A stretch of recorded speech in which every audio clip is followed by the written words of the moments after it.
ในภาพยนตร์เรื่องวิมานน้ำครับจะมีฉากหนึ่งนะครับที่ทองคำนั้นบวชให้กับคุณแม่นะครับและการบวชแบบนี้ครับเรียกว่าปอยส่างรองครับซึ่งเป็นการบวชแบบไทยใหญ่นะครับซึ่งส่างนั้นแปลว่าสามเณรครับส่วนคำว่ารองก็ย่อมาจากคำว่าอลองนะครับซึ่งหมายถึงกษัตริย์ก็คล้ายๆกับหนังจักรจักรวงศ์ของทางไทยครับประเพณีปอยส่างรองครับจะมีการจัดขึ้นทุกปีนะครับเพื่อเป็นการบรรพชาสามเณรให้เข้าไปศึกษาธรรมะครับโดยจะมีส่างรองกับจางรองครับส่างรองก็คือการบวชเป็นสามเณรครับส่วนมากจะเป็นเด็กนะครับส่วนจางรองนั้นก็คือการบวชเป็นพระภิกษุส่วนมากก็จะเป็นวัยรุ่นไปจนถึงวัยผู้ใหญ่ครับ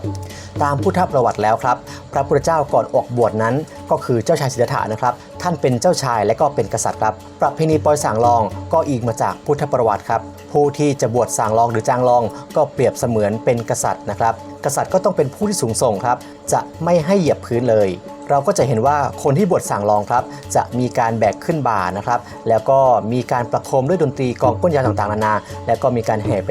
ตามบ้านเรือนต่างๆนะครับในส่วนของจางรองนั้นถ้าตัวหนักเกินไปก็จะให้ขี่ม้าหรือขี่รถยนต์แทนครับ